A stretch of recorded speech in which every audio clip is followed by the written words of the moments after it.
नमस्कार दोस्तों, स्वागत है आपका हमारे official YouTube channel GS bye Neeraj sir में। कैसे हैं आप सब?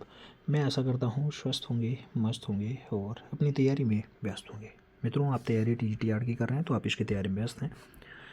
टीजीटी में जो है मित्रों, जो वैकेंसी 148 पदों पे है, तो इसमें अगर आपको फाइनली सिलेक्शन लेना है तो फिर थोड़ी व्यस्तता ज़्यादा रखनी पड़ेगी, पढ़ना थोड़ा ज़्यादा पड़ेगा।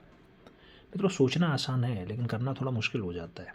और ये याद रखना होगा कि 148 फतेह करने के लिए सबसे ज़्यादा क्वेश्चन कहाँ से आते हैं। ये रणनीति बहुत ज़रूरी है, कहाँ से क्वेश्चन ज़्यादा आते हैं, किसे ज़्यादा तैयार करना है।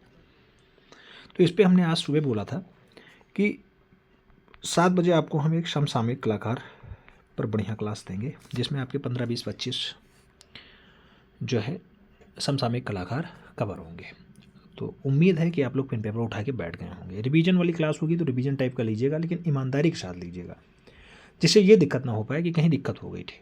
ठीक है, तो अगर रिवीजन कर लेंगे तो फ़ायदा मिल जाएगा, क्योंकि कलाकारों में उनकी रचना, उनकी शिक्षा, उनकी दीक्षा या फिर उनसे कोई जुड़ा हुआ सम्मान ये बार बार पूछा जाता है। तो इसे आपको कवर करते हुए आगे बढ़ना है। आइए स्टार्ट करते हैं।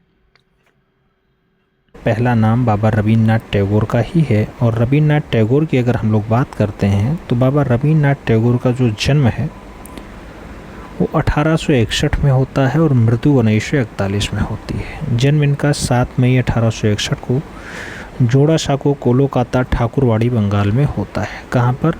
ठाकुरवाड़ी बंगाल में होता है, याद रखना, पूछा गया क्वेश्चन से, कई बार छपा है।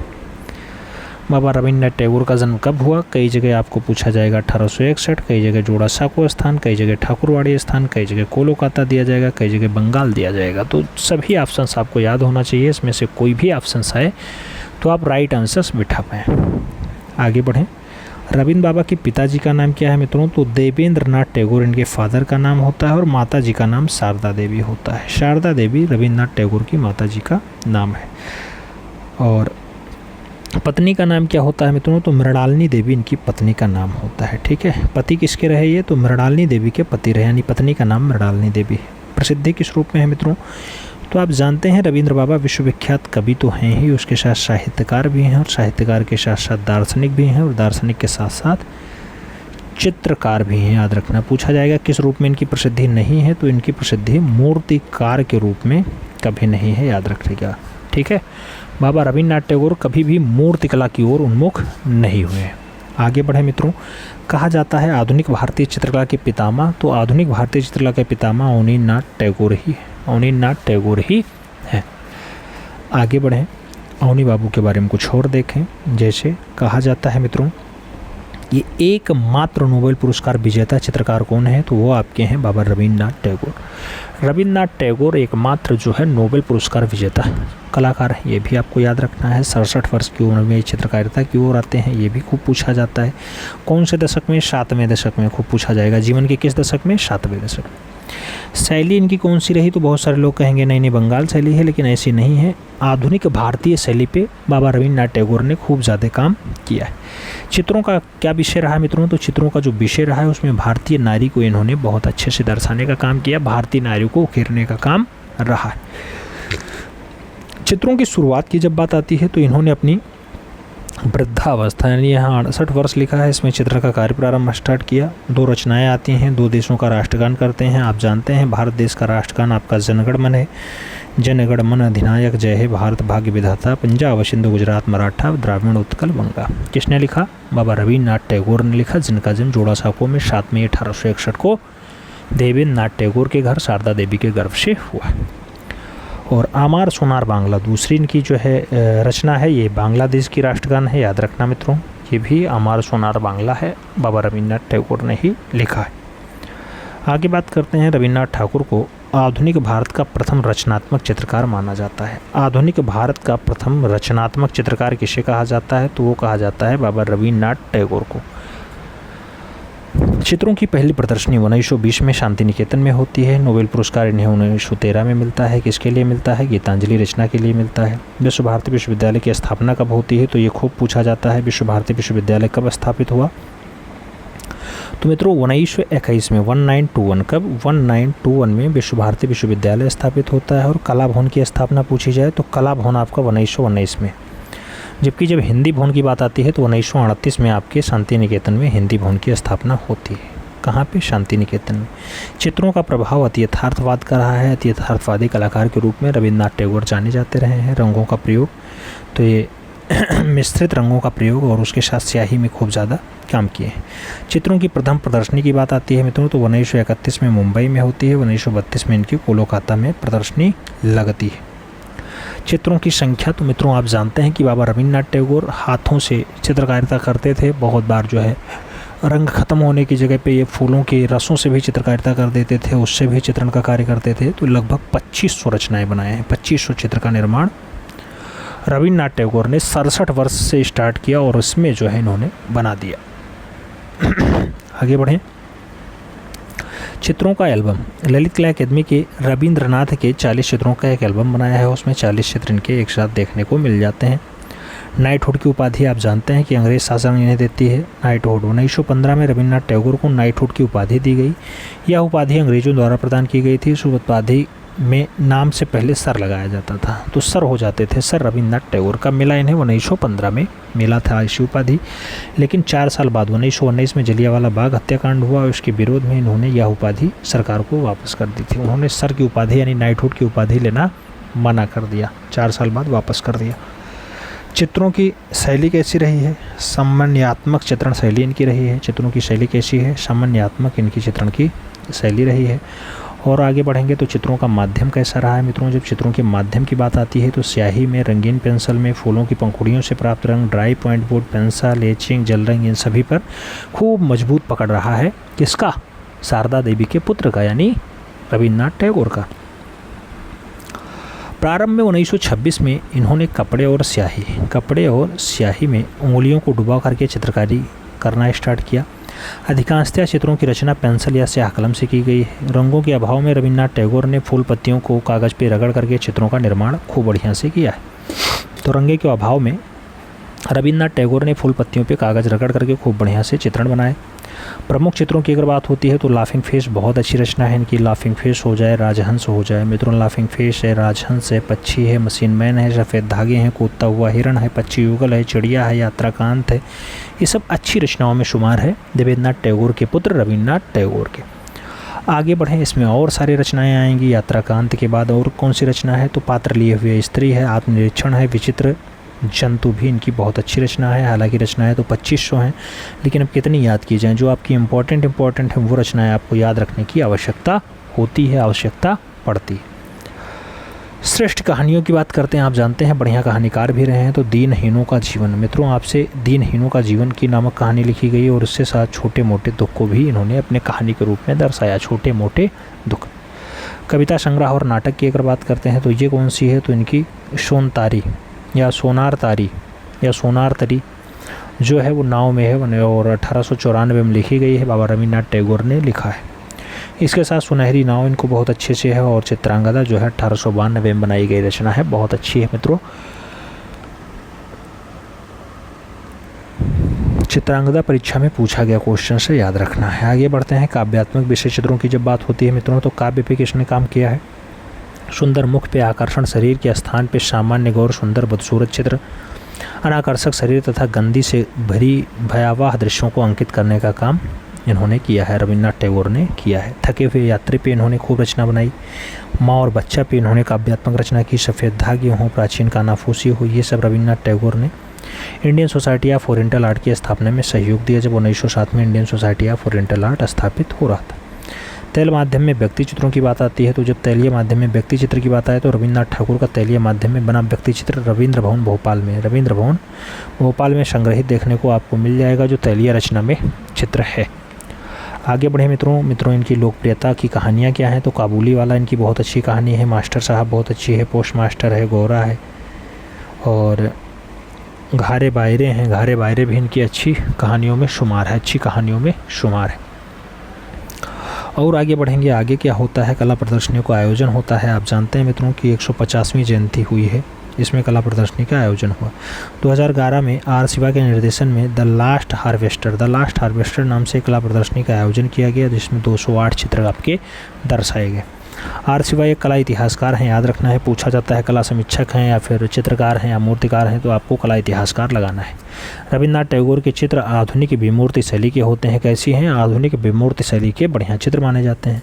मृत्यु इनकी 7 जुलाई 1941 को हो जाती है। रविन्द्रनाथ टैगोर की पहली प्रदर्शनी 1930 में पेरिस की गैलरी ऑफ आर्ट यानी कोलकाता में हुई है। आप याद रखना है आपको। बंगाल में लगी थी इनकी पहली प्रदर्शनी और 1915 में रविन्द्रनाथ टैगोर ने विचित्रा क्लब की स्थापना की। खूब पूछा जाता है विचित्रा क्लब कब आया, तो आपका 1915 में आता है। अन्य सदस्य मुकुल चंडे, नंदलाल बोस, अजित कुमार हल्दर आपके विचित्रा क्लब के सदस्य होते हैं। जबकि आप जानते ही नाम तैयब मेहता का दिया गया है। मित्रों, आप जानते हैं आपकी परीक्षा में कोई भी कलाकार हो, उस कलाकार के जन्म के बारे में पूछ लिया जाता है कभी कभार।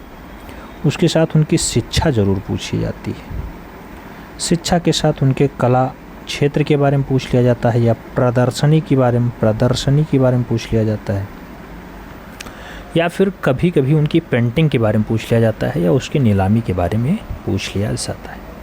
तो ये डाटा आपको कलाकारों पे याद रखना होगा।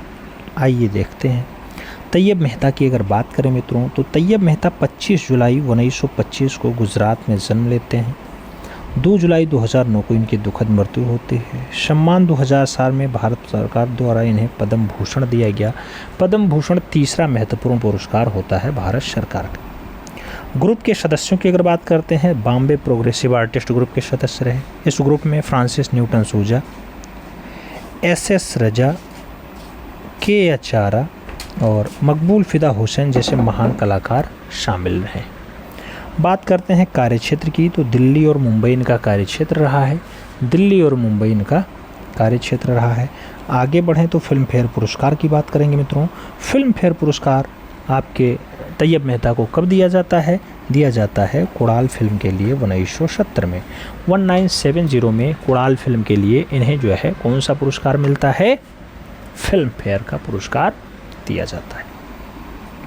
सबसे महंगी पेंटिंग इनकी खूब पूछी जाती है मित्रों। दिया गया है सेलिब्रेशन नामक पेंटिंग अंतर्राष्ट्रीय बाजार में 1.5 करोड़ रुपए में बिकी। सोचो, एक पेंटिंग 1.5 करोड़ रुपए में बिकी है। काली नामक चित्र 1 करोड़ रुपए में बिका था। काली श्रृंखला भी तैयब मेहता की बहुत फेमस श्रृंखला है, याद रखना, कई बार पूछी गई है। 1 करोड़ रुपए में बिकती है। आज सुबह एक क्वेश्चन आया था काली वाला, उम्मीद है आप लोगों ने सही किया होगा।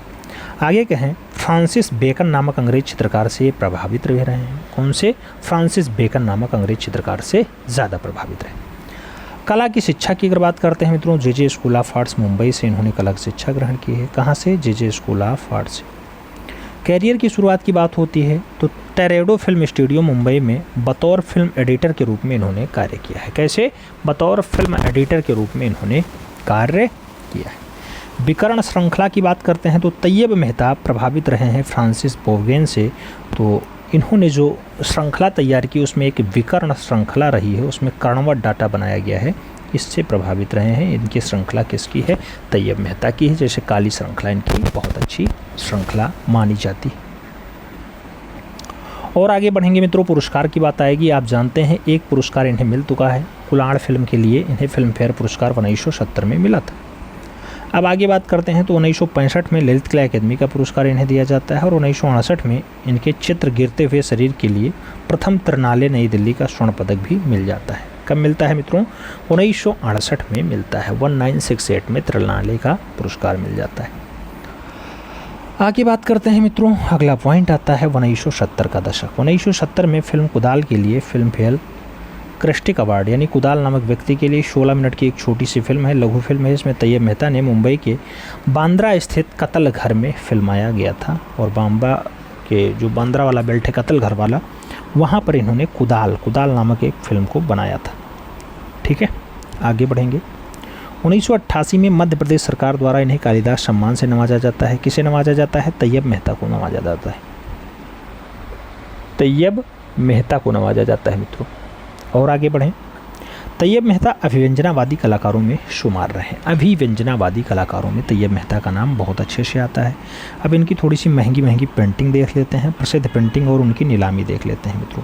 जैसे बात करते हैं तैयब मेहता की, तो आप जानते हैं कि जन्म इनका गुजरात में होता है, 25 जुलाई 1925 को होता है। लेकिन इनकी पेंटिंग कौन कौन सी हैं? तो काली वाली पेंटिंग मई 2005 में बिकती है। कहाँ पे? सैफरन आर्ट में बिकती है, भारतीय नीलामी घर में 1 करोड़ रुपए की बिकती है। महिषासुर मर्दनी अगर बात करते हैं तैयब मेहता की बहुत अच्छी रचना है, 2005 में बनती है, क्रिस्टी की नीलामी में 1.584 मिलियन डॉलर में बिकती है। कौन सी? आपकी महिषासुर मर्दनी रचना। दुर्गा महिषासुर मर्दनी की बात करते हैं, 19 नवंबर 2018 को मुंबई के सुदवी की पहली नीलामी में ये बिकती है, बाउंडरलेस इंडिया में 20 लाख डॉलर में बिकी। 20 लाख डॉलर, अब $1 की कीमत लगभग 80 रुपये होती है, तो 8 दूनी 16, लगभग 1.5 करोड़ के आसपास ये भी बिकती है। कौन सी? दुर्गा महिषासुर मर्दनी। इसके साथ जेस्चर दिसंबर 2005 में रंजीत नेकलानी ने खरीदा है 3.1 करोड़ रुपए में। जेस्चर जैसी बढ़िया रचना इनकी सबसे महंगी रचना अभी तक मानी जाती है, 3.1 करोड़ की है। किसके द्वारा जेस्चर को बनाया गया मित्रों? जेस्चर रचना तैयब मेहता की अच्छी रचनाओं में शुमार है, बढ़िया रचनाओं में शुमार है।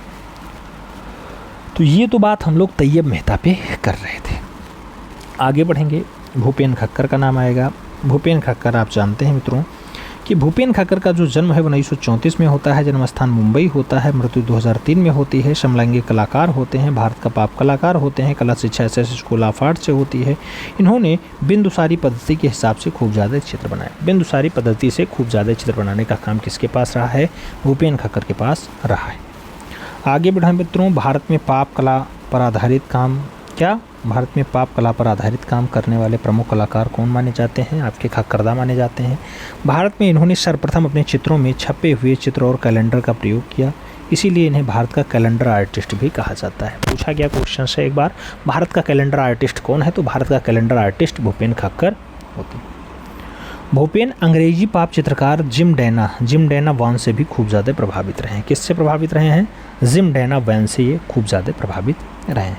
भूपेन खक्कर के काम की तुलना डेविड हॉकिंस से भी की जाती है। भूपेन ने समलैंगिकता पर आधारित चित्रों की एक श्रृंखला भी तैयार की है और भूपेन ने लोकप्रिय छपे हुए चित्रों में कैलेंडर का प्रयोग करके अपने चित्रण के काम को उकेरा है, अपने चित्रण को दर्शाया है।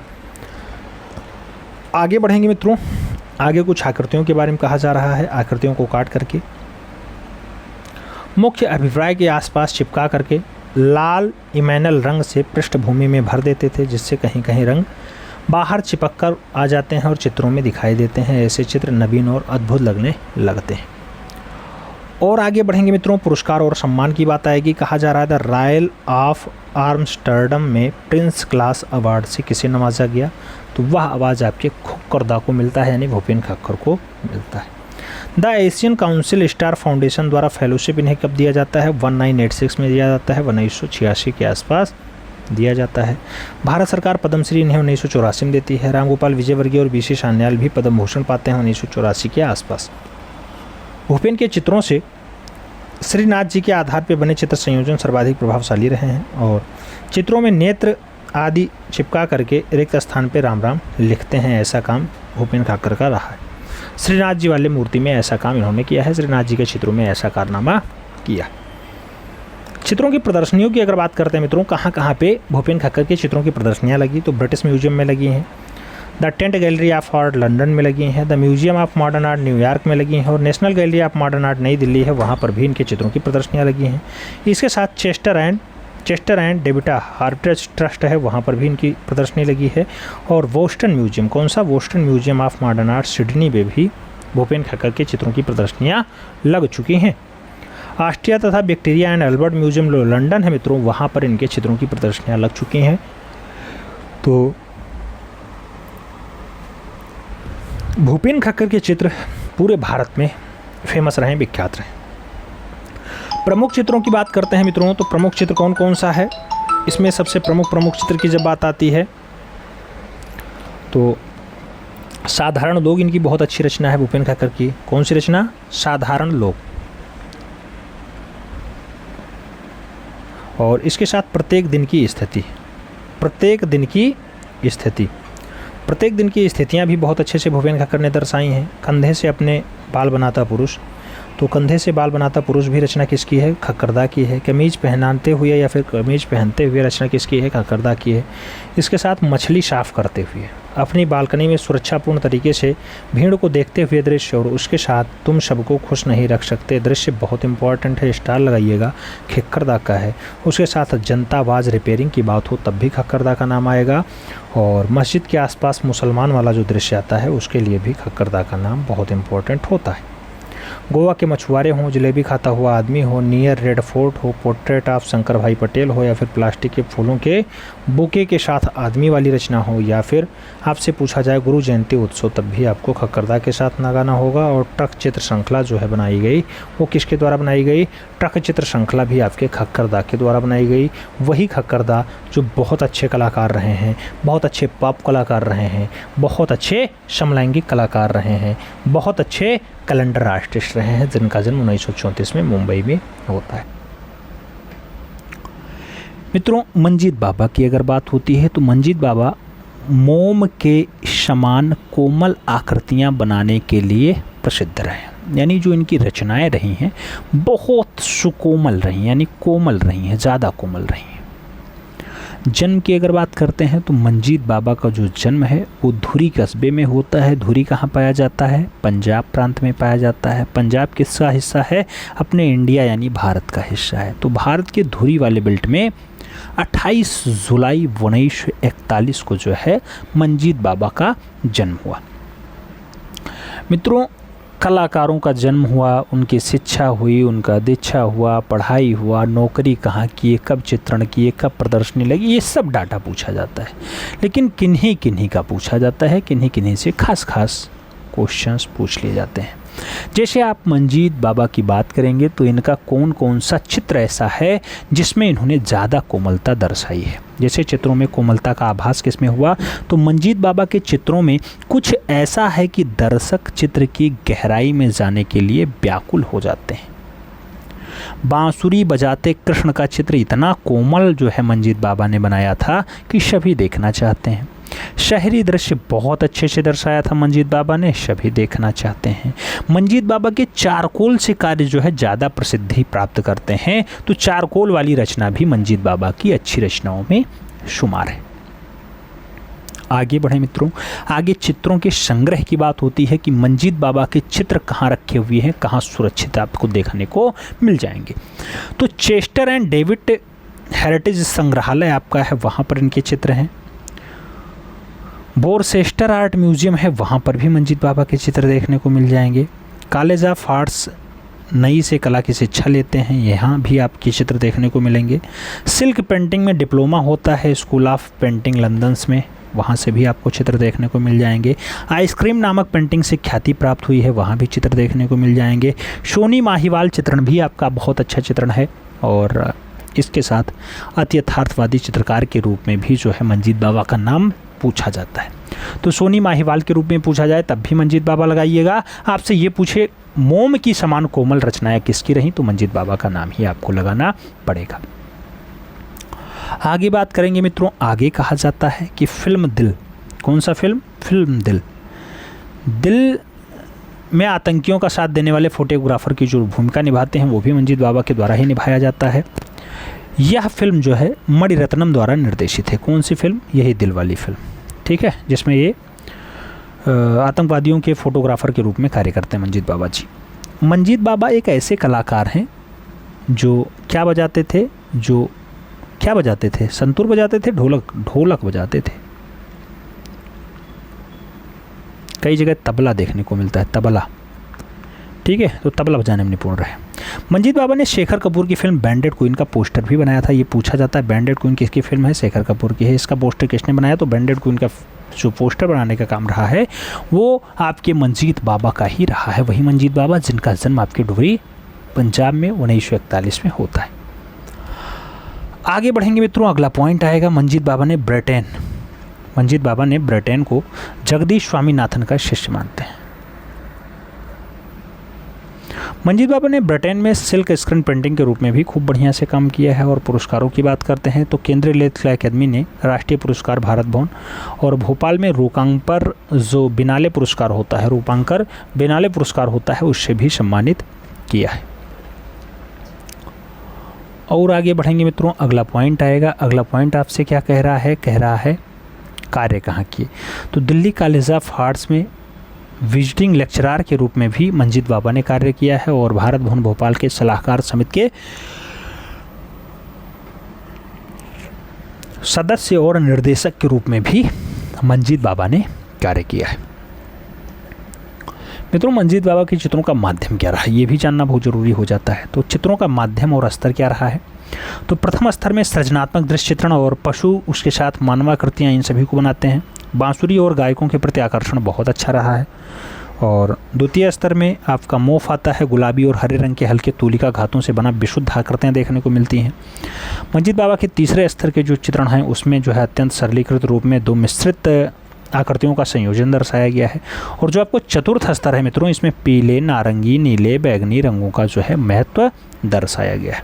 जबकि जो आपका पंचम स्तर है मित्रों, पाँचवा स्तर है, वो क्या है, तो पांचवा स्तर आपका लयात्मक रेखांकन, चटक भारतीय रंगों की प्रमुखता, जिसमें बैगनी और लाल रंगों को प्रमुखता दी गई है, ऐसा देखने को मिलता है मंजीत बाबा के चित्रों में। आगे बढ़े मित्रों, आगे कहा जाता है कृष्ण एंड द डांसिंग कागज के रूपकार के रूप में सरल संरचना और रंगों के विशाल पुंजों का प्रयोग भी बहुत अच्छे से मंजीत बाबा ने किया। प्रसिद्ध कृतियों की अगर बात होती है तो खूब ज़्यादा रचनाएं इनकी पूछी जाती हैं, जैसे women and blue. Women and blue जो है ये फ्रांसिस नूडन सूजा की भी रचना है और आपके मंजीत बाबा की भी रचना है। लायन विद रिंग फायर की अगर बात होती है, मंजीत बाबा का नाम आता है। प्यार और शांति मंजीत बाबा का है। बांसुरी मंजीत बाबा का है। कृष्ण मंजीत बाबा का है। रांझड़ा जो है ये मंजीत बाबा की रचना है। भावना की अगर बात होती है तब भी आपको मंजीत बाबा के साथ लगाना होता है, जबकि हीर और रांझा रचना बहुत अच्छी रचना है मंजीत बाबा की, तो हीर और रांझा के लिए भी आप मंजीत बाबा का ही नाम चुनते हैं। सोनी माहिवाल की अगर बात होती है, रचना बहुत अच्छी है और मंजीत बाबा की ही रचना है, तो मंजीत बाबा के साथ ही आपको नाम लगाना होगा। और काला बाग की अगर बात होती है तो काला बाग भी रचना बहुत अच्छी है और मंजीत बाबा के द्वारा ही उकेरी जाती है। मंजीत बाबा को एक सम्मान मिलता है, कालिदास सम्मान। आप जानते हैं कालिदास सम्मान कहाँ की सरकार देती है, 2005 में इन्हें दिया जाता है। अच्छे कलाकार होते हैं। मित्रों इनके जीवन पे एक जो है डॉक्यूमेंट्री फिल्म भी बनी है, बुद्ध देवदास के द्वारा बनाया गया। बुद्ध देवदास गुप्ता है इनके द्वारा बनाया गया। उनके जीवन पे एक वृत्त यानी डॉक्यूमेंट्री फिल्म है। मीटिंग मंजीत को national award for best documentary का अवार्ड भी दिया जा चुका है। तो इस टाइप से मंजीत बाबा ने बहुत सुकोमल चित्रों का निर्माण किया, जिसमें आपका सोनी महिवाल हो या फिर रांझड़ा हो या फिर बांसुरी हो या फिर प्यार और शांति हो या फिर आपकी रचनाओं में जैसे आप देखेंगे तो शहरी दृश्य, बांसुरी बजाते भगवान श्री कृष्ण है, व्याकुल होते दृश्य है, तो ये सब दृश्य आपका खूब ज़्यादा पूछा जाता है। आगे बढ़ेंगे मित्रों, अगला कलाकार का नाम आता है राम गोपाल विजयवर्गीय। राम गोपाल विजयवर्गीय की अगर बात होती है, ये भारतीय कला परंपरा के पोषक रहे हैं। कवि और कलाकार दोनों ही बताए जाते हैं। तो राम गोपाल विजयवर्गीय कवि और कलाकार दोनों हैं। जन्म इनका 1905 में होता है ग्वालियर में। ये माधोपुर के पास पड़ता है। ग्वालियर कहाँ वाला? राजस्थान वाला। राजस्थान का माधोपुर वाला ग्वालियर में राम गोपाल विजयवर्गीय का जन्म होता है। राम गोपाल विजयवर्गीय से क्वेश्चंस खूब बढ़िया से पूछा जाता है। चित्रों का माध्यम क्या है, तो जल रंग और वास तकनीकी में काम किया। तो जल रंग यानी वास पद्धति यानी आपकी बंगाल शैली वाली तकनीकी में खूब बढ़िया से काम किए। हृदयग्राही चित्रण का कार्य बहुत अच्छे ढंग से आपके राम गोपाल विजयवर्गीय के द्वारा किया गया। व्यक्ति चित्रण में भी प्रसिद्धि रही है आपके राम गोपाल विजयवर्गीय जी की। और राम गोपाल विजयवर्गीय की चित्रों में जो प्रसिद्धि चित्र है बहुत है। बस स्टैंड हो, पुरस्कार मेला हो, पार्वती तपस्या हो, ताड़काबद हो, तांगावाला हो, नाग पूजा हो, तो इन सभी को भी पढ़ते हैं। आगे बात करें मित्रों तो चित्रों के माध्यम में नारी की अत्यंत आकर्षण और मनमोहक छवि का अंकन भी बहुत बढ़िया से राम गोपाल जी दर्शाते थे। चित्रण का केंद्र बिंदु नारी ही इनका रहा है। तो ये पूछा जाता है किस कलाकार के चित्रण का केंद्र बिंदु नारी रहा, तो आपको बताना होगा कि राम गोपाल विजयवर्गीय ने अपने चित्रण का मुख्य केंद्र बिंदु नारी को मान रखा था। आगे बढ़ेंगे मित्रों, आगे कहा जाता है चित्रों में रेखा प्रवाह और कोमल रंगों की योजना बहुत अच्छी रही है।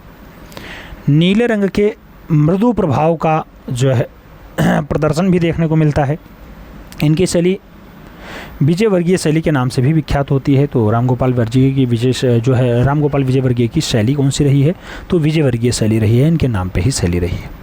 चित्रों के विषय की अगर बात होती है तो कालिदास पे खूब ज़्यादा काम किया, तुलसीदास पे खूब ज़्यादा काम किया। तो मित्रों कालिदास है, तुलसीदास है, धार्मिक पौराणिक विषय वस्तु है, ऋतु संहार है, नारी प्रधान चित्र है, जयदेव है, मेघदूत है, गीत गोविंद है। और गीत गोविंद के साथ साथ अन्य चित्रों की अगर बात होती है तो बहुत सारे चित्र हैं। ये तो आपके विषय हो गए कि इस पर इन्होंने काम किया। जबकि जो चित्र हैं, प्रसिद्धि चित्र हैं मित्रों, वो सीताहरण वाला है, ताड़कावध वाला है, पार्वती तपस्या है, प्रतीक्षारत राधा है, इंद्रजीत विजय है, उमर खय्यम है, कृष्ण गोपियों के साथ है, पुष्कर मेला है, बस स्टैंड है। ये सब बहुत अच्छी अच्छी रचनाएं हैं। है बस स्टैंड हो, सुबह का संगीत हो, बस स्टैंड हो, सुबह का संगीत हो, मदारी खेत हो, नाग पूजा हो और तांगा वाला हो। ये सब रचनाएं किसकी हैं? तो ये सब की सब रचनाएं बहुत अच्छी रचनाओं में शुमार है और रामगोपाल विजयवर्गीय की रचना बताई जाती है। आगे बढ़ेंगे मित्रों, आगे इनकी और रचनाएं आपको दिखाएंगे। तो जैसे पनघट की ओर, ये रचना किसकी है? रामगोपाल विजयवर्गीय ने बनाया। सर्दी के दिन रामगोपाल विजयवर्गीय। राधा का कृष्ण जो है, राधा का श्रृंगार आपके रामगोपाल विजयवर्गीय की बहुत अच्छी रचना है। 13 ताली नृत्य की अगर बात होती है, भी रामगोपाल विजयवर्गीय की रचना है। घर की ओर की अगर बात होती है, रामगोपाल विजयवर्गीय की रचना है। जबकि आपके काव्य श्रृंगार की अगर बात हो तो भी आपको रामगोपाल विजयवर्गीय का नाम याद रखना होगा। राधा का श्रृंगार अगर पूछा जाए मित्रों, तो राधा का श्रृंगार आप जानते हैं सफ़ेद या बादामी सिल्क पे चित्रित राजस्थानी ललित कला अकादमी, राजस्थानी ललित कला अकादमी में संग्रहित है। 1984 में पद्म पुरस्कार से सम्मानित होते हैं। भूपेन खक्कर को पद्मश्री मिलता है 1984 में। कागज़ के अतिरिक्त सफ़ेद और बादामी सिल्क पे भी चित्रण का कार्य रामगोपाल विजयवर्गीय ने किया है। और गोपाल का पहला चित्र मॉडर्न रेबू पत्रिका में प्रकाशित हुआ। गगने नाथ कार्टूनिस्ट और अब्दुल रहमान चुगतई 1916 में यह दृश्य आपको देखने को मिल जाता है। उनकी कृतियां सरस्वती, माधुरी, विशाल भारत आदि की पत्रिकाओं में छप चुकी हैं। सरस्वती पत्रिका आपने देखा होगा, माधुरी पत्रिका भी पढ़ा होगा तो पढ़ा होगा, विशाल पत्रिका भी आपने पढ़ा होगा तो पढ़ा होगा। ये सब पत्रिकाएं थीं, इसमें इनके चित्र छपते थे। रामगोपाल को पश्चिम भारतीय देलाक्रा का प्रभाव भी देखने को मिलता है। तो ये आपसे पूछा जाए कि कौन सा कलाकार देलाक्रा से प्रभावित रहा या किसके जो है चित्रण शैली में देलाक्रा का डिटेल्स रहा है, तो रामगोपाल विजयवर्गीय का रहा है। तो नाम आएगा। गुलाम रसूल संतोष इनका पूरा नाम होता है, पूछा जाता है, कभी कभी जन्म पूछ लिया जाता है। तो 1929 में इनका श्रीनगर में जन्म होता है और मृत्यु जो है वो 10 मार्च 1997 को नई दिल्ली में हो जाती है। शिक्षा की अगर बात करते हैं मित्रों, तो महाराजा सूजाजी राव यूनिवर्सिटी बड़ौदा में है, वहाँ पर गुलाम रसूल संतोष ने अपनी कला की शिक्षा ग्रहण की है। और भारत में तांत्रिक कला को स्थापित करने वाले कलाकार के रूप में भी कौन उभर करके सामने आते हैं? तो आपके गुलाम रसूल संतोष उभर करके आते हैं। भारत के तांत्रिक कलाकार या तांत्रिक कला को स्थापित करने का काम किसका रहा? तो आपके गुलाम रसूल संतोष का ही रहा है। आगे बढ़ेंगे मित्रों, आगे कहा जाता है विषय क्या रहा? तो कश्मीर के शैव धर्म से प्रेरित होकर के इनका जो है ज़्यादातर चित्र रहा है। और अध्ययन की अगर बात करते हैं तो आपके गुलाम रसूल संतोष ने तांत्रिक कला यानी रहस्यात्मक कला में कश्मीरी शैववाद का अध्ययन बहुत अच्छे से किया है। और चित्रों की विशेषताएं क्या रखते हैं? तो चित्रों की विशेषता की जब बात आती है तो इनके चित्रों में रंगों, स्वच्छ रेखाओं, कामुकता की जीवंतता और आध्यात्मिक ऊर्जा बहुत अच्छे से झलकती हुई दिखाई देती है। 1950 में GR संतोष कश्मीर के प्रोग्रेसिव आर्ट्स एसोसिएशन में भी शामिल हो जाते हैं। और कला के अध्ययन की बात होती है तो 1954 में MS विश्वविद्यालय बड़ौदा से ललित कला में अध्ययन का कार्य भी इन्होंने किया है। हालांकि आप जानते हैं गुलाम रसूल संतोष जो श्रीनगर में जन्म लेते हैं 1929 में, बहुत अच्छे से रचनाएं किए हैं और बहुत अच्छे से अपना पूरा काम निहित भी किए हैं। प्रतीक चिन्हों के प्रयोग की अगर बात करते हैं तो ये तांत्रिक कलाकार हैं, आप जानते हैं मित्रों, तो प्रतीक चिन्ह का भी प्रयोग करेंगे। प्रतीक चिन्हों का प्रयोग अलग अलग रंगों में बने सूर्य, चंद्र, त्रिकोण आदि रहस्यात्मक प्रतीकों के चित्रों में शामिल किया गया है, जिसमें वे दर्शकों को अज्ञात की ओर ले जाते हुए बताए जाते हैं।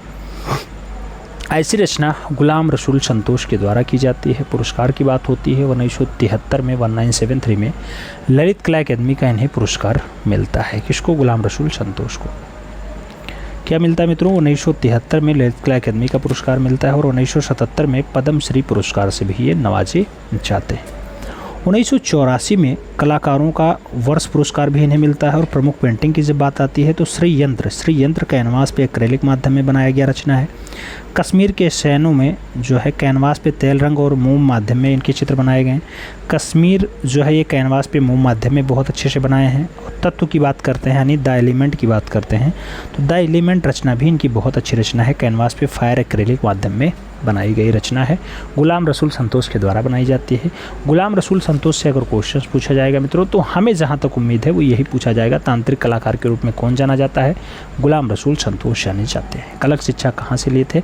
MS विश्वविद्यालय बड़ौदा से 1954 में लिए थे। उम्मीद है यही क्वेश्चंस पूछे जाएंगे।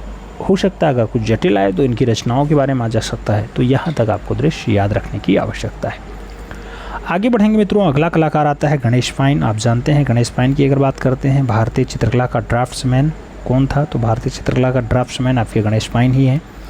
बंगाल स्कूल ऑफ आर्ट्स के उल्लेखनीय और समकालीन कलाकारों में से एक कौन रहा है? तो वो भी आपके गणेश पायन ही रहे हैं।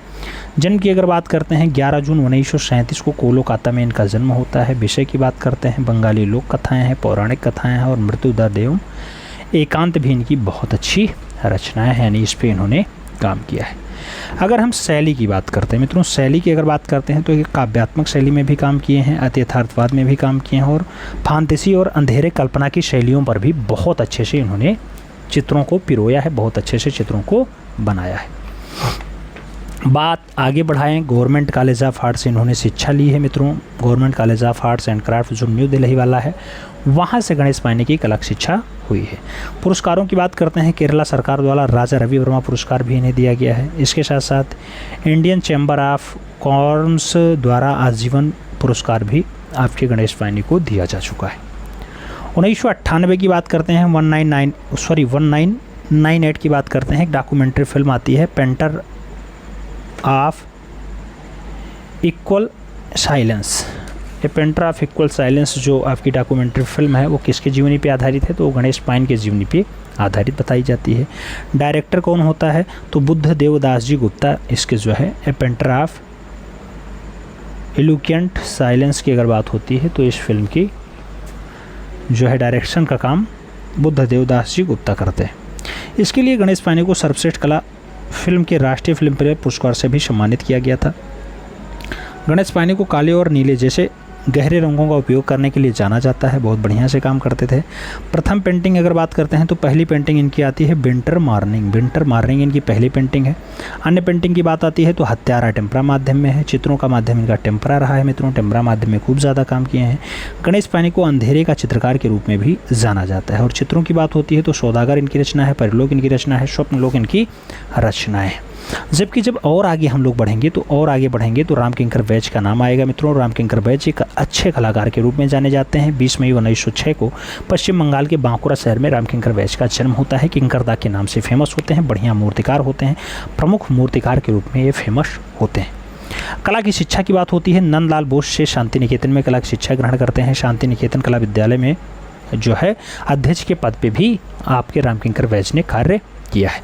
कला गुरु कौन होते हैं, नंदलाल बोस होते हैं। आधुनिक भारतीय मूर्तिकला का जनक कौन होता है, तो आधुनिक भारतीय मूर्तिकला का जो फादर कहा जाता है मित्रों वो आपके रामकिंकर बैज ही कहलाते हैं। आधुनिक भारतीय मूर्तिकला का जनक तो रामकिंकर बैज ही है। मूर्ति बनाने का माध्यम क्या रहा, तो ये बालू माध्यम में भी खूब ज़्यादा मूर्ति बनाए हैं, सीमेंट में भी बनाए हैं, प्लास्टर में भी बनाए हैं, पत्थर में भी बनाए हैं, सभी में बनाए हैं। तो बालू में भी है, सीमेंट में भी है, प्लास्टर में भी है, पत्थर में भी है, कंक्रीट में भी है, मिट्टी में भी है, खूब ज़्यादा रचनाएं इस पर काम किए हैं। रामकिंकर बैज ने छापे और रेखांकन भी खूब ज़्यादा बनाए हैं। कलाविद का प्रभाव क्या रहा मित्रों, तो रामकिंकर बैज की मूर्ति शिल्प पे अव्यंजनावाद का प्रभाव ज़्यादा दिखाई देता है। जीवन पर आधारित जो है फिल्म का निर्माण भी बहुत अच्छे से इनके हुआ है। 1975 में ऋत्विक आती है और घटक में रामकिंकर बैज के शीर्ष के ऊपर एक फिल्म का निर्माण होता है। उपन्यास आता है। बंगाल के प्रसिद्ध उपन्यासकार समरेंद्र नाथ बसु ने रामकिंकर बैज को व्यक्तित्व का एक उपन्यास लिखा जिसका नाम रखा देखी नाई फिरे। देखी नाई फिरे जिसका अर्थ होता है मुड़ करके नहीं देखा। किसने लिखा, रामकिंकर बैज की जीवनी के ऊपर लिखा जाता है समरेंद्र नाथ बसु के द्वारा। नाम क्या दिया जाता है, देखी नाई फिरे, घूम करके नहीं देखा, मुड़ करके नहीं देखा। पहली अमूर्त मूर्ति कौन सी है, आपकी लैंड स्टैंड है, यानी लैंप स्टैंड वाली रचना जो है 1939 में जो है निर्मित की जाती है रामकिंकर बैज के द्वारा। प्रसिद्ध मूर्ति की बात करते हैं मित्रों, प्रसिद्ध मूर्ति कौन सी है, तो आपकी संथाल परिवार है जो 427 सेंटीमीटर ऊंची है, 1938 में बनाई जाती है। सीमेंट में कंक्रीट माध्यम में निर्मित है संथाल परिवार। संग्रहण कहाँ है, भारत कला भवन शांति निकेतन कोलकाता में आपको, भारत कला भवन नहीं, कला भवन शांति निकेतन कोलकाता में आपको संथाल परिवार वाली 427 सेंटीमीटर ऊंची मूर्ति देखने को मिल जाएगी। दूसरी मूर्ति आपकी ये छछड़ी है जो 24 फीट ऊंची है और पत्थरों की 2 मूर्तियां हैं जो रिजर्व बैंक ऑफ इंडिया के जो है मुख्य गेट पे लगी हुई हैं, जो reserve bank of India new Delhi वाला है। आगे बात करेंगे मित्रों, अगला नाम आता है यक्षी यक्षिणी की मूर्तियों के माध्यम से। तो यक्षी यक्षिणी की मूर्तियों के माध्यम से रामकिंकर बैज ने कृषि के माध्यम से समृद्धि को दर्शाने का काम किया है। रामकिंकर व्यक्ति चित्र बनाने में खूब बढ़िया से रहे, यानी सभी रचनाकार के लिए बहुत अच्छे से जाने जाते हैं। आप खड़े हो जाओ, आपकी मूर्ति उकेर दें। स्वर्ण पदक की बात होती है, सीखता एक्साइल नामक चित्र के लिए स्वर्ण पदक भी मिल चुका है किसको, रामकिंकर बैज को। रामकिंकर बैज अच्छे कलाकारों में नाम आता है, अच्छे कलाकारों में शुमार होते हैं। आगे बात करते हैं मित्रों, अन्य प्रसिद्ध चित्रों की जब बात आती है तो आपकी जो रचनाएं हैं उसमें मदर गोडसे आता है, देवी माँ, हार्वेस्टर आता है यानी फसल। रविन्द्रनाथ टैगोर का कांस्य वाच किसने बनाया? रविन्द्रनाथ टैगोर का कांस्य वाच रामकिंकर वैज के द्वारा बनाया जाता है। मिथुन जैसी रचना है, गांधी जी हैं, गति है, संरचना है, विनोदनी है। तो ये सब रचनाएं रामकिंकर वैज की अच्छी रचनाओं में आती हैं। प्रमुख चित्रों की जब बात करते हैं मित्रों, प्रमुख चित्र कौन से हैं? कन्या व कुत्ता आता है। कौन सा आता है? कन्या व कुत्ता है। माँ और बेटा है। कृष्ण जन्म है। सुजाता है। अनाज की ओसाई है। मुर्गी के साथ संथाल महिला है और शीतकालीन मैदान है। मेघाच्छादन संध्या है। घनवाद और यथार्थवाद से प्रभावित भी चित्र आपको यहाँ देखने को मिल जाता है। अगर भारत सरकार से इन्हें पुरस्कार की बात करते हैं तो पद्म भूषण जो तीसरा महत्वपूर्ण पुरस्कार होता है मित्रों, वो इन्हें मिला है 1917 में भारत सरकार द्वारा दिया गया। प्रदर्शनी की बात होती है, Birla academy of art and culture Kolkata में जीनियस ऑफ रामकिंकर नामक प्रदर्शनी का आयोजन किया गया था और जो है 2 अगस्त 1980 को कोलकाता में रामकिंकर वैज ने अपनी अंतिम सांस लेंगे। और पक्षी चित्रा देवकीनंदन शर्मा, उसके साथ राम गोपाल विजय वर्गीय जी की बात होगी, जिनकी बहुत अच्छी रचना है कृष्ण गोपियों के साथ, पनघट की ओर, नाग पूजा, श्रमिक। तो इन सभी को हम देखेंगे। आइए स्टार्ट करते हैं। रणवीर सिंह बिष्ट की बात करेंगे मित्रों। तो रणवीर सिंह बिष्ट का जो जन्म है मित्रों वो 1928 में गढ़वाल में हुआ था। रणवीर सिंह बिष्ट लखनऊ आर्ट स्कूल में कब से कब तक अध्ययन किए? तो 1948 से 1954 तक ये यहाँ पे क्या किए हैं? अध्ययन किए हैं यानी पढ़ाई की है। रणवीर सिंह बिष्ट को Lucknow college of arts and craft का प्रधानाचार्य कब बनाया गया? तो ये प्रधानाचार्य का जो जिम्मा पाते हैं मित्रों वो 1968 में पाते हैं यानी 1968 में पाते हैं। याद रखिएगा 1968 में प्रधानाचार्य बनते हैं। रणवीर सिंह उत्तर प्रदेश सरकार के सूचना विभाग में आर्टिस्ट का काम कब किए? तो रणवीर सिंह बिष्ट जो है उत्तर प्रदेश सरकार में सूचना विभाग में आर्टिस्ट के रूप में 1960 से 1968 तक रहे हैं। याद रखिएगा यूपी सरकार में सूचना विभाग में काम किए थे।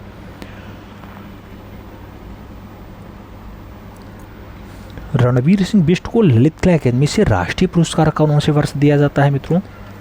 1965 में दिया जाता है यानी 1965 के सन में इन्हें दिया जाता है।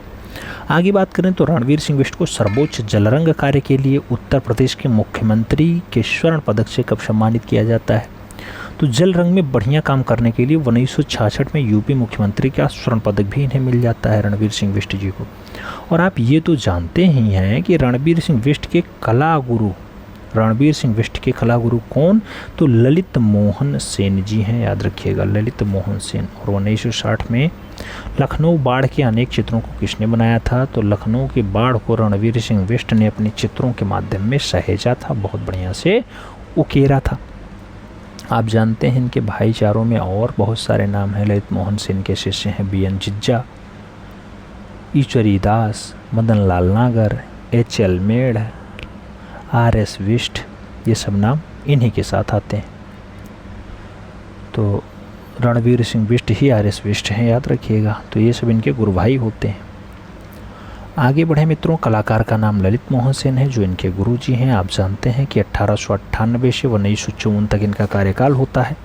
ललित मोहन सेन का जो जन्म है मित्रों 1898 में नादिया जिला पश्चिम बंगाल में हुआ था। ललित मोहन सेन ने चित्रकला में डिप्लोमा कब किया? तो 1917 में किया। ललित मोहन सेन ने डिप्लोमा कब किया? 1917 में। और लखनऊ कला विद्यालय में प्रवेश लेने वाले कौन? तो पहले छात्र बनते हैं ललित मोहन सेन जी। सोच लो, नादिया बंगाल में जन्म हुआ 1898 में और शिक्षा लेने चले आए ये कहाँ पे? लखनऊ कला विद्यालय में। ललित मोहन सेन की प्रतिभा को देख करके किसने लखनऊ कला विद्यालय में शिक्षक बना दिया? तो नेट हार्ड ने जो है इनकी प्रतिभा को देखा और नेट हार्ड ने इन्हें तुरंत शिक्षक मनोनीत कर दिया। ललित मोहन सेन किस कला विद्यालय में प्रिंसिपल भी थे? तो लखनऊ कला विद्यालय में 1945 में प्रिंसिपल भी होते हैं। आप जानते हैं लखनऊ कला विद्यालय की स्थापना 1911 में होती है, ये याद रखिएगा। ललित मोहन सेन को इंडिया हाउस लंदन की दीवारों पर चित्रांकन करने के लिए कब भेजा जाता है? तो इंडिया हाउस लंदन में जाते हैं और दीवारों पर चित्रकारी करके आते हैं 1928 में यानी 1928 में। और आगे बढ़ेंगे मित्रों, आगे कहा जाता है ललित मोहन सेन। ललित मोहन सेन के चित्रों में किसका विशेष महत्व दिया गया? तो विशेष महत्व ग्रामीण बालिकाओं का दिया गया है। ये किसके चित्रों में है? ललित मोहन सेन के चित्रों में। ललित मोहन सेन के सबसे प्रमुख शिष्यों की अगर बात करते हैं तो BN आर्य और उसके साथ BN जिज्जा हैं, ईश्वरी दास हैं, मदन लाल नागर हैं जो लखनऊ के छितेरे के नाम से जाने जाते हैं, हरिहर लाल मेढ़ और RS बिष्ट का नाम यानी रणवीर सिंह बिष्ट का नाम बहुत अच्छे से लिया जाता है। तो ये जो है किसके शिष्य हैं, आपके ललित मोहन सेन जी के शिष्यों में शुमार हैं, याद रखिएगा। तो ये बात तो आपके ललित मोहन सेन जी की हो गई है। अब ललित मोहन सेन के बाद हमें किसे पढ़ना है, पक्षी चितेरा देवकीनंदन शर्मा को पढ़ना है। देवकीनंदन शर्मा की अगर बात करते हैं मित्रों, देवकीनंदन शर्मा का जो जन्म है 1917 में अलवर राजस्थान में होता है। कहाँ पर होता है, अलवर राजस्थान में होता है। देवकीनंदन शर्मा के कलागुरु कौन रहे हैं, तो देवकीनंदन शर्मा के जो कलागुरु रहे हैं उनका नाम शैलेंद्र नाथ डे रहा है। याद रखिएगा, इधर जो आपको रचना दिखाई दे रही है ये मोरों की रचना है, वो मोर बहुत अच्छे से बनाए थे। कौन, देवकीनंदन शर्मा जी। देवकीनंदन शर्मा किस चित्रकला विभाग के अध्यक्ष थे, तो मित्रों चित्रकला विभाग में वनस्थली विद्यापीठ होती है और वनस्थली विद्यापीठ के ये अध्यक्ष भी रहे हैं। क्या रहे हैं, अध्यक्ष भी रहे हैं, किसके, चित्रकला विभाग के।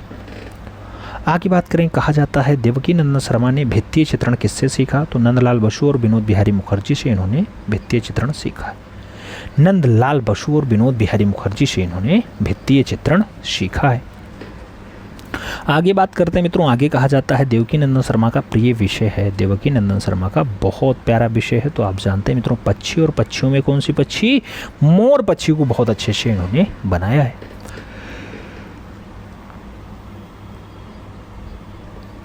देवकीनंदन शर्मा के संग्रह में आज कितने हजार पक्षियों का चित्र है, कितने हजार, तो 1000 पक्षियों का चित्रण देखने को मिल जाएगा।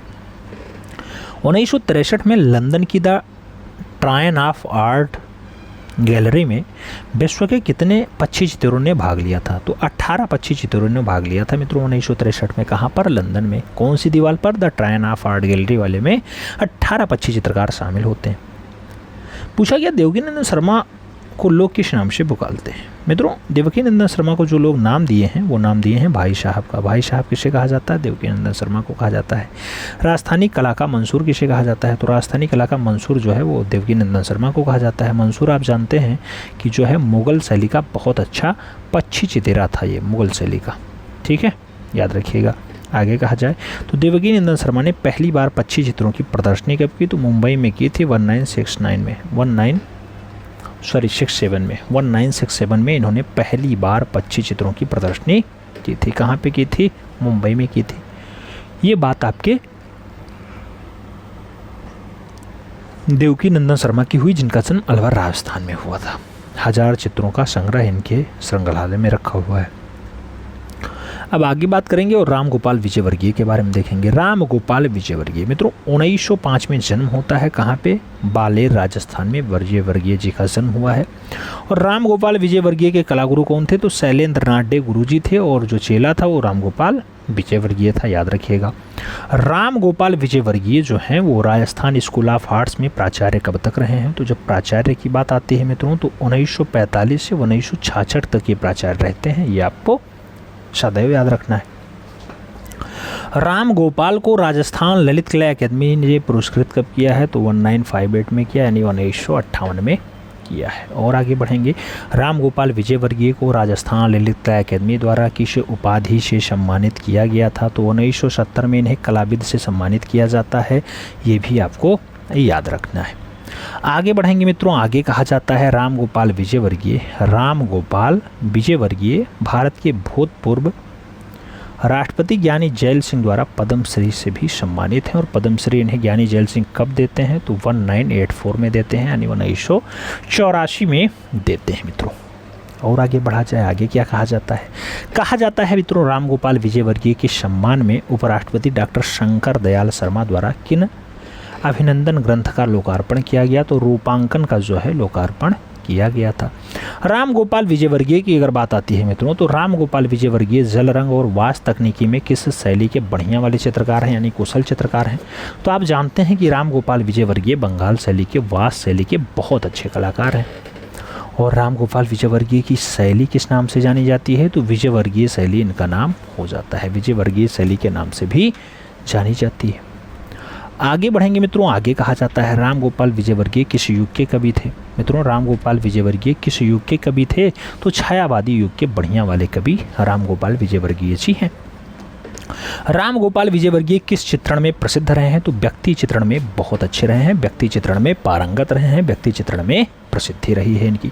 राम गोपाल का पहला चित्र किस पत्रिका में छपा हुआ था? तो मॉडर्न रिव्यू पत्रिका में इनका पहला चित्र छपा हुआ है, ये आपको याद रखना है।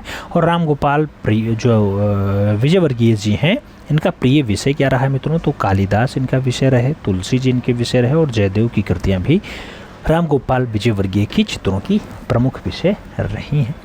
अब प्रमुख चित्रों की बात करते हैं तो काव्य श्रृंगार इनकी बहुत अच्छी रचना है, इंद्रजीत विजय बहुत अच्छी रचना है, कृष्ण गोपियों के साथ हैं बहुत अच्छी रचना है, सुबह की संगीत भी राम गोपाल विजयवर्गीय की अच्छी रचनाओं में शुमार है। श्रमिक की बात होती है, राम गोपाल विजयवर्गीय की रचना है। पनघट की ओर है, तांगा वाला है, और 13 ताली नृत्य की बात होती है तो ये रचना भी राम गोपाल विजयवर्गीय की है। और नाग पूजा तो राम गोपाल विजयवर्गीय की अच्छी रचना में शुमार ही है। तो इस टाइप से आपने राम गोपाल विजयवर्गीय की भी अच्छी अच्छी रचनाएं देखी। मित्रों, रचनाएं अक्सर पूछ ली जाती हैं, जैसे आपसे हो सकता है कि पूछ ले देवकीनंदन शर्मा की रचना कितने हजार पक्षी इनके संग्रह में है? तो कहेंगे 1000। आपसे हो सकता है पूछ ले कि आपको पद्मश्री कब दिया गया, यानी राम गोपाल विजयवर्गीय को पद्मश्री कब दिया गया? तो 1984 आपको याद रखना होगा। मित्रों, क्वेश्चन हो सकता है आपसे पूछ ले देवकीनंदन शर्मा का जन्म कहाँ हुआ? तो आप अलवर राजस्थान लगाएंगे, 1917 याद रखेंगे। तो इस टाइप से क्वेश्चंस घुमाने का ट्रेंड रहा है, इसलिए ऐसे क्वेश्चंस भी आपके दिमाग में आने चाहिए और समझ में भी